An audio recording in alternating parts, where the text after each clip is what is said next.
우리가 하나님 본문의 말씀 읽기 전에 93장을 찬양했죠. 예수는 나의 힘이요 나의 생명이요 나의 기쁨이요 나의 소망이라. 아멘. 그런데 찬송하면서 제가 이렇게 얼굴을 보니까 기쁨이 없어요. 근심이 그늘이 져 있어요. 예수님은 나의 생명이시며 나의 기쁨이고 나의 소망인 줄로 믿습니다. 대림절 기간을 통하여서 다시 오실 주님은 오늘 저와 여러분들에게 어떤 분인가를 깊이 묵상하는 시간이 되어야 합니다. 그냥 하나의 절기로 지나갈 것이 아니라 다시 오신다고 하는 그 예수님이 오늘 저와 여러분들에게 어떤 분이신가, 이걸 비로소 알 때에 우리에게 많은 위로와 소망이 될 줄로 믿습니다. 오늘 본문 8장 1절에 보면은 예수님께서 산에서 내려오사 이렇게 기록되어 있는데, 말씀 그대로 예수님은 낮고 천한 곳으로 내려오시는 분임을 우리가 알 수가 있습니다. 산에서 내려왔다는 이 의미는 매우 깊고 상징적인 메시지를 담고 기록된 메시지입니다. 우리가 마태복음 5장, 6장, 7장을 산상수훈설교 이렇게 이야기하죠. 즉 4장에서 예수님이 제자를 선택합니다. 선택한 제자를 데리고 함께 무리와 함께 산 위에 올라가 말씀을 전합니다. 이를 산 위에서 말씀을 전했다 해서 산상설교, 산상수훈, 산상보훈 이렇게 말씀하기도 하죠. 이 말은 단지 산 위에 올라가서 말씀을 전했다는 단순한 지리 정보를 알려주기 위함이 아닙니다. 똑같은 설교가 누가복음에도 기록되어 있는데 누가복음 저자는 이렇게 말씀합니다. 평지에서 설교하셨다. 그래서 누가복음을 평지설교라 합니다. 평지에서 했으니까. 그런데 같은 설교에 대한 내용을 마태 저자는 예수님께서 산에 오르사, 뭘 말하는 거예요? 어떤 상상이 떠오릅니까? 단지 낮은 곳에서 위로 올라가 높은 장소적 이동을 말하려는 의도가 아니었던 것이 있죠. 이는 모세가 산에 올라가 거룩한 하나님의 말씀 십계명을 받을 때를 연상시키기도 합니다.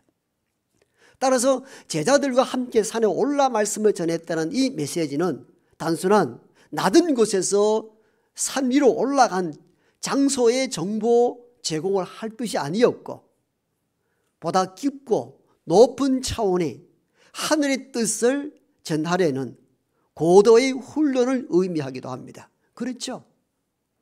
제자가 되기 위해서는 고도의 말씀 훈련이 필요로 합니다.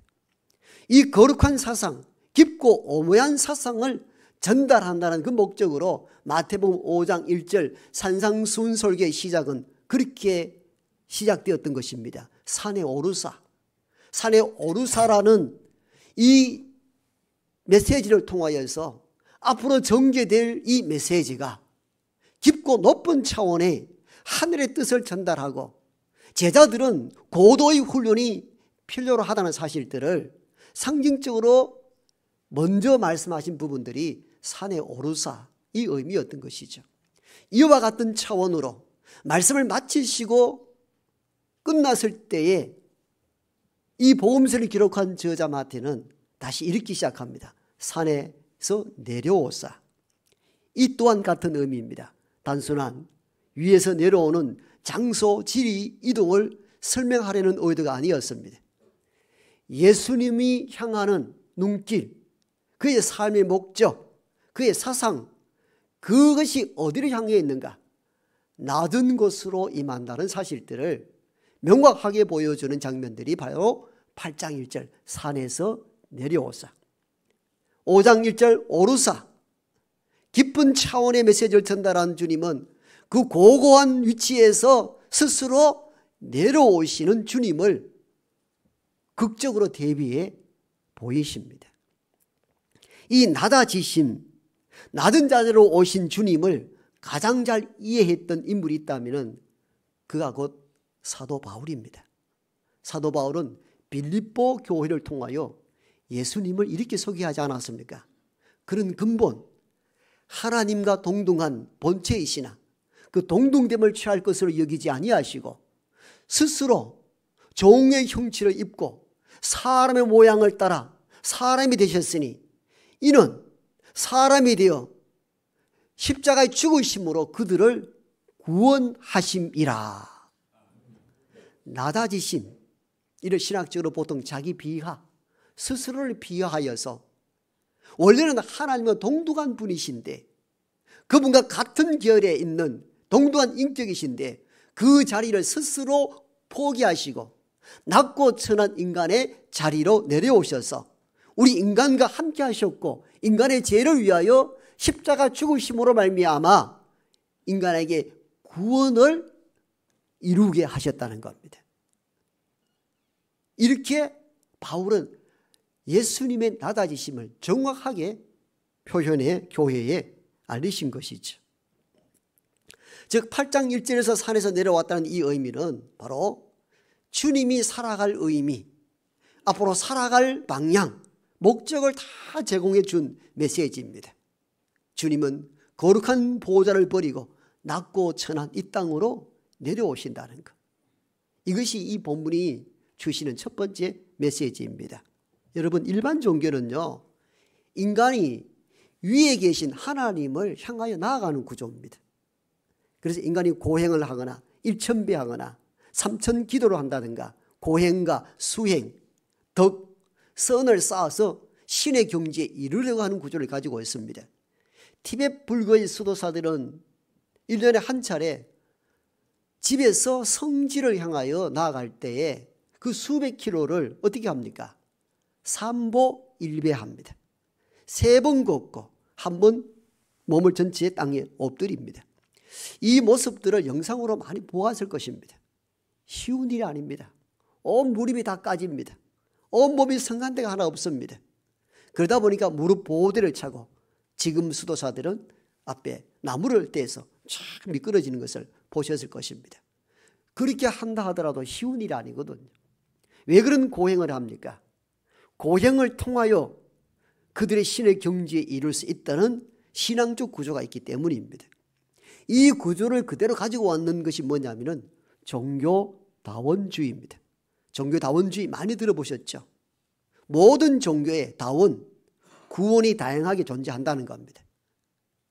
즉 우리가 백두산 올라갈 때에 천지에 도달하기 위해서는 중국에서 올라가는 코스가 있고 북한에서 올라갈 수 있는 코스가 있겠죠. 결국 올라가면 어떻습니까?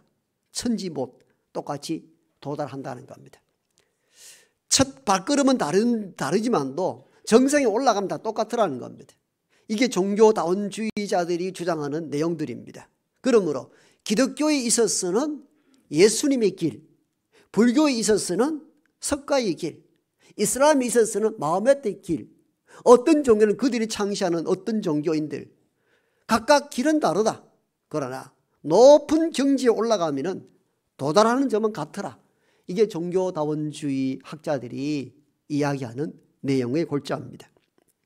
즉 인간은 끊임없이 신을 향하여 달려가고 결국은 가다 보면 똑같이 만나게 된다는 겁니다. 여기에 많은 이들이 무너졌고 논리적인 허점을 찾지 못해서 허둥대기도 했습니다. 왜? 이야기가 너무 그래서하잖아요. 어떤 산 정상에 올라가는 데는 한 길만 있느냐? 그렇지 않더라는 겁니다. 다양한 길이 있는데 각각 길을 찾아서 올라가다 보니까 정상에서는 똑같이 만나더라는 겁니다. 이게 종교다원입니다. 그런데 기독교는 구조 자체가 다릅니다. 인간이 신을 향하여 올라가는 구조가 아니고 신이 아래로 내려오는 구조입니다.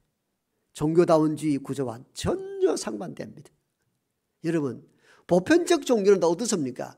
우리가 1000번의 기도와 1000번의 엎드림과 고행과 선행과 업덕 다 쌓아서 어떤 신의 경지에 오르려 하지만도 기독교는 그럴 필요가 없는 것이 신이신 존재가 인간이 되어 우리의 낮은 자리까지 찾아오신 것입니다. 그래서 우리는 그분을 통해서 은혜를 누리는 것이죠. 그래서 기독교의 핵심적 주제는 은혜인 것입니다. 왜 은혜입니까? 저와 여러분의 선이나 어떤 공덕을 쌓아서 하나님을 만난 것이 아니요 하나님이 스스로 인간이 되어서 이 땅에 오셔서 그분이 우리를 만나 주심으로 말미암아 우리가 구원을 입었기 때문에 이것이 은혜인 것입니다. 그래서 은혜라 말하는 겁니다. 이 세상에는 우리는 끊임없이 위의 것을 추구하고 위의 사람 만나기를 원합니다. 그들의 손 한번 잡으면 혹시 내 인생이 풀릴까 싶어서 그렇죠. 누가 아래 사람을 가까이 하고 나보다 못한 사람을 손잡아 줄 리가 많지 않습니다. 그런데 오늘 주님께서는 산에서 내려오셔서 스스로 높은 위치를 버리고 인간의 세상으로 오셨다는 것이 우리에게는 말할 수 없는 위로와 소망이 되는 것입니다. 내려오셨다는 것이 이 의미 자체가 굉장한 큰 의미를 부여하고 있는 것이죠. 주님은 지금도 계속 낮은 곳을 향하여 가고 있다는 사실들을 깨닫고 믿고 그분을 의지하는 우리 모두가 되기를 소망합니다. 그 낮은 곳에 오셔서 뭘 하신 겁니까? 가장 천시받는 인생을 만나주시는 분이십니다. 단순하게 낮은 곳으로 왔다고만 말씀해서는 안 되고, 그럼 낮은 곳으로 오셔서 구체적으로 하신 일이 뭔가?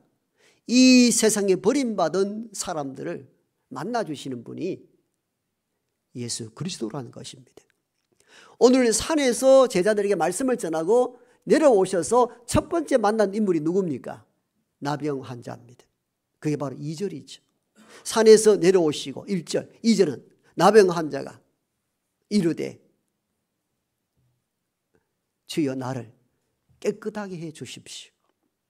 처음 만난 인물이 나병 환자였습니다. 보편적으로 우리는 이럴 때 이런 마음 들죠. 겨우 만난 인물이 나병 환자. 재수 없어. 제 어릴 적만 하더라도 시골에 보리 수확기가 될 때가 좀 되면은 가끔 나병 환자들이 수용소에 아직 들어가지 않았던 나병 환자들 동네 가끔 구걸하러 들어온 경험들이 조금씩 있어요. 그때 동네 어른들이 그러셨어요. 돌을 던지고 모래를 덮어 씌우고 동네에서 나가라고. 그때는 다 문둥이라고 그렇게 인칭할 때가 있었죠. 여러분, 이게 나병 환자들의 삶입니다. 구약시대 이래로부터 신약시대, 예수님 오늘 본문 시대뿐만 아니라 20세기까지도 나병 환자들은 사회로부터 차별받았습니다. 천시받았습니다. 구약 성경에는 하나님의 징계를 받아 벌받은 결과로 나병이 입었다. 그러면 하나님께서 포기한 인생으로 여겨졌던 인물들이 나병 환자들이었습니다. 그러므로 그들은 가족이나 이웃, 친구와 접촉할 수 없습니다. 그를 접촉하는 사람들은 부정한 사람이 되고 성전 출입 자체가 금지가 되었습니다. 엄격하게 구분하고 차별했습니다. 그러므로 그 당시 나병 환자들은 하나님도 포기한 인생으로 여겼던 희망이 하나도 없는 사람들이었습니다. 우리나라에도 나한자 수용소가 전라도 고흥 조그만 섬 소록도에 설치가 되었는데 그때가 1916년입니다. 일제 압박기 때입니다. 일제에 의해서 나병 환자들을 다 수용소에 가두었습니다. 그들은 벽돌 굽기와 바다 매립하는 것, 도로 공사는 강제 노동에 동원되게 하였고 인권이 유린되어서 남성들은 모두 정관 수술을 받아야 했었고 여성들이 어쩌다 임신을 하게 되면 강제 낙태하기도 합니다. 지금도 소록도 병원에 이 실험실에 가면은 낙태하여 꺼낸 그 태아들이 그대로 실험실 그대로 비치되어 있는 것도 보실 수가 있을 것입니다. 상상할 수 없는 인권 유린들. 그 2세들이 어쩌다 태어나면은 완전히 부모와 분리시키고 그리고 2세들이 부모의 삶이 나병 환자였다는 것이 알려지면은 미래가 보이지 않아서 모두가 단절하고 살았던 아픔의 서울들이 묻혀 있는 곳이 지금의 한국 소록도이기도 합니다. 이처럼 20세기까지도 차별과 고통의 세월을 보냈는데 예수님 시대 때에도 마찬가지였습니다. 모두가 그들을 포기하고 그들을 버렸습니다. 그런데 주님은 산 아래 내려오셔서 가장 먼저 만나주신 이가 나병 환자였다는 것은 이 땅을 살아갈 때에 우리가 가난과 배고픔과 배우지 못함과 어려움 속에 있는 우리에게는 말할 수 없는 위로와 소망이 되는 것입니다. 주님은 나병 환자도 만나주셨는데 나 같은 인생에 만나주지 않겠느냐는 것입니다. 이 메시지의 의미가 참 크고 놀라운 것이죠. 이어서 주님은 낮은 곳으로 오셔서 만나서는 안 되는 사람을 만나고 그 사람의 올가매고 있는 모든 간섭, 모든 율법을 깨뜨려 버리십니다. 예수 선생이여 나를 불쌍히 여기달라 할 때에 주께서 놀라운 일들을 하십니다. 손을 내밀어 대시니. 여러분, 우리는 이 장면을 많이 읽어서 잘 압니다. 우린 주로 성경을 처음 접하고 읽을 때에 구약은 범위가 너무 많으니까 신약부터 읽자 시작하잖아요. 그 마태복음부터 읽는 거죠. 근데 마태복음 앞에만 주로 읽습니다. 우리 공부할 때 그렇잖아요. 참고서 사서 어떻게 합니까? 항상 1장을 못 넘기잖아요. 계속 맴도는 거죠. 여러분 성경 읽기도 비슷합니다. 그러다 보니까 성경 마태복음은 그래도 어느 정도 읽었어요. 내용도 잘 알아요. 어떻게 흘러가는지 알아요. 그러나 오늘 본문을 한 번 더 보셔야 됩니다. 손을 내밀어 대신 접촉했다는 거예요. 앞에 말씀드렸잖아요. 나병 환자를 접촉하면 부정한 사람이 됩니다. 당시 제사장은 제사장의 직분을 잃어버립니다. 일반 백성들의 나병 환자를 가까이 하여 부정하면 성전 출입 자체가 금지가 됩니다. 상상할 수 없는 개인적인 어려움이 다가옵니다. 그런데 주님이 그 부정한 자의 손을 내밀어 잡으셨다는 거예요. 몰랐을까요? 몰라실 리 없습니다. 왜냐하면 주님은 구약 성경에 율법에 능통한 분이셨거든요. 그가 유월절날 부모와 함께 성전에 갔을 때에 부모가 예수를 잃어버렸어요. 이 아이가 어디 있는가 찾아봤더니 성전에 있는데 성전에서 어른들에게 말씀을 강론하고 있었어요. 그 말씀을 듣고 사람들이 놀라웠다고 표현하고 있습니다. 그러니까 어릴 때부터 율법과 구약 성경에 능통한 분이 예수님이셨어요. 그러므로 율법적으로 능통한 예수 그리스도가 나병 환자에게 대하는 태도와 법을 몰랐을까? 모를 리 없었던 것이죠. 아셨습니다. 알매도 불구하고 내가 부정하게 되는데 앞으로 성전 출입이 금지되는데 그 금기를 깨고 왜 그의 손을 잡습니까? 잡는 방법 외에 그를 치료할 방법이 없습니까? 그렇지 않잖아요. 우리는 마가복음 7장 수로보니게 여인의 귀신 들린 딸을 고쳐달라고 간구하였을 때 그 여인의 믿음을 보고 너 믿음이 너 딸을 구원했다 했을 때 그 딸이 집에 있는 딸이 귀신이 쫓겨갔잖아요. 말씀에 거림한 능력이 있는 분이 예수님이셨어요. 놀랍게도 이 본문 치유 기적이 일어나고 난 그 다음 본문이 뭐냐면은 백부장 하인, 중풍 빌린 하인의 병을 고쳐달라고 백부장이 찾아오는 장면이 나옵니다. 예수님 우리 집에 오셔서 하인의 병을 고쳐달라 할 때 내가 너 집에 가겠다 했을 때 백부장은 겸손하게 주가 우리 집에 오는 것을 내가 감당치 못합니다. 여기서 말씀만 해도 좋겠습니다. 야, 이스라엘 중에 네 말한 믿음이 없더라. 네 믿음대로 될지어다. 그럴 때에 집에 있었던 하인의 병이 고침을 받았습니다. 이게 오늘 이 기적 사건 다음에 있는 사건들이에요. 지금 말씀으로도 치료할 수 있는데 왜 굳이 손 잡는다는 거예요? 안 해도 되잖아요. 부정하게 되는데 왜 일을 합니까? 의도적일 수밖에 없다. 의도적이죠. 의도적으로 손을 잡은 것이죠. 말씀으로도 치료가 가능한데 구티어 나병 환자 손을 내밀어 접촉했다는 이 의미는 예수님의 의도였습니다. 어떤 의도였을까요? 너도 하나님의 거룩한 백성이라는 겁니다. 너도 우리와 피부와 살을 맞대고 살 수밖에 없는 한 공동체의 일원이라는 것입니다. 여러분, 이 손 내밀어 나병 환자를 잡은 것은 단순한 모습이 아니었습니다. 깊고도 예수님의 어마어마한 진리가 들어있는 내용이었던 것이죠. 너도 하나님 버린 백성이 아니며 너 또한 우리와 살가 피부를 맞대어 살아야 함께 살아갈 한 공동체 백성이라는 것입니다. 주님은 이렇게 나병 환자를 올가매고 있던 율법과 금기로부터 모든 것을 깨뜨려버리고 참 자유와 깨끗함을 그에게 선물로 주셨습니다. 이 세상에서 버려진 자, 포기한 자, 아무 희망이 없다 한 자들을 손잡아서 회복해 하시고 소망 가운데 살게 하신 이가 낮은 곳으로 오신 우리 주 예수 그리스도이신 줄로 믿습니다. 이 세상은요, 힘이 있고 영향력이 있는 사람들의 손을 잡으려고 합니다. 그래야 내가 보다 나은 삶을 살 수 있기 때문이죠. 낮고 천한 사람들에게 잘 가지 않습니다. 잘 손대미지 않습니다.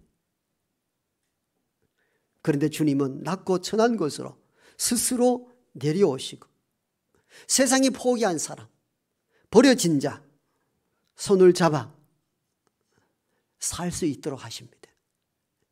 이분이 주님이 모습이시고 이분이 향하는 관점, 그분의 눈길이고 그의 전 관심사였습니다. 그래서 오늘을 살아가는 우리에게 예수님은 말할 수 없는 기쁨이요, 생명이요, 소망인 것입니다. 오래전에 경남 남해 섬에 가난한 농부의 아들로 태어난 이가 있었습니다. 그런데 참 안타깝게도 9살의 아버지를 잃습니다. 2년 뒤 11살의 어머니까지 잃습니다. 원래 가난했던 집안이었는데 부모님도 일찍 돌아가심으로 말미암아 먹고 살 일이 없자 섬을 떠나 하동과 그 위로 지역 오르면서 무슨 일을 하든지 먹고 살 일만 생각하다가 전라도 금산까지 올라가게 됩니다. 거기서 큰 부자를 만나게 됩니다. 지주 만나게 됩니다. 그 집에 들어가서 그냥 재워주고 먹이만 달라고.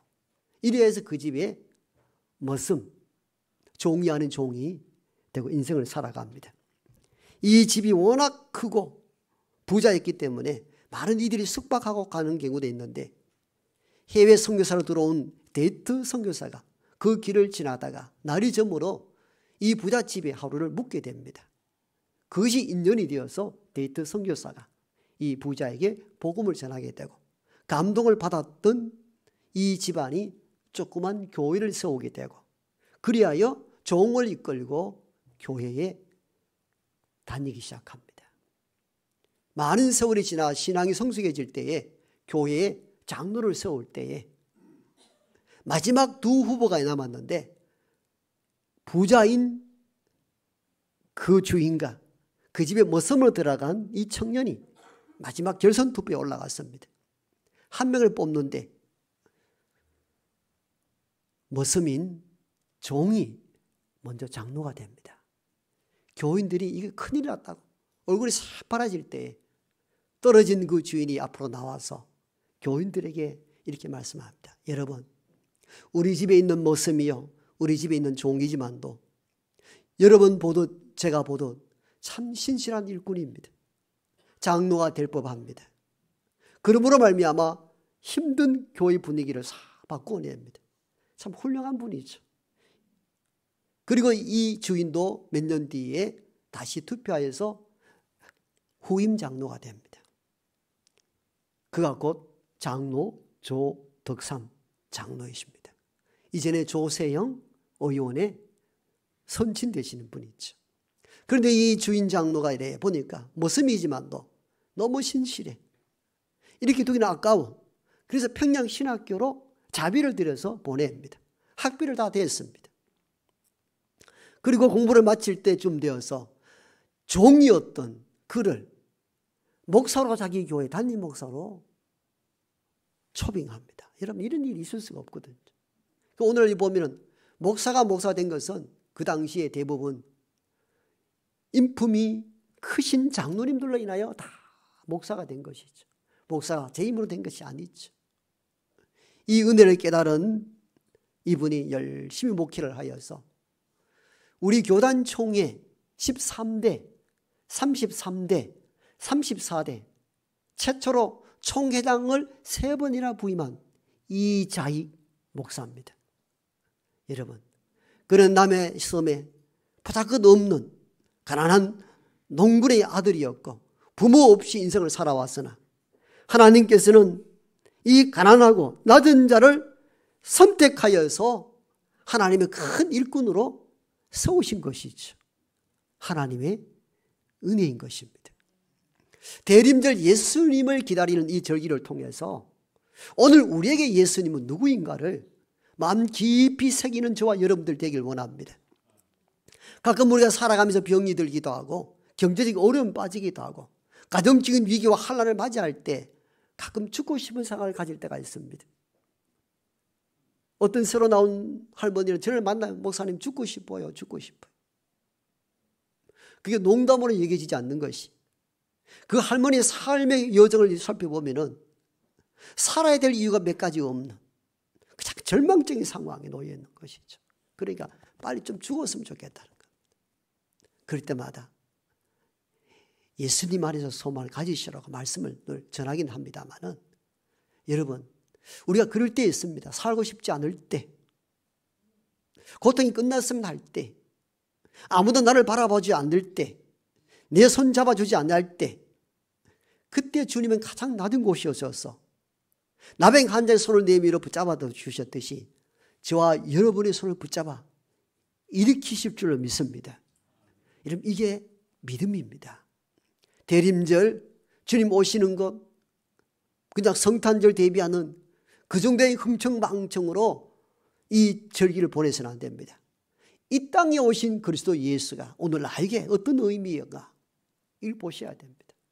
아무런 소망이 없다 할 때 나병 환자에게 찾아오시고 그 손을 내밀어 깨끗게 하셨듯이 지금 이 시간에도 주님은 낮은 것으로 임하여서 낮고 천하여 세상에 아무 별 볼 일 없다 여기는 그 사람의 손을 붙잡아 이렇게 세워 살만하는 세상으로 인도하시는 분이 우리가 믿는 구주 예수 그리스도이신 줄로 믿습니다.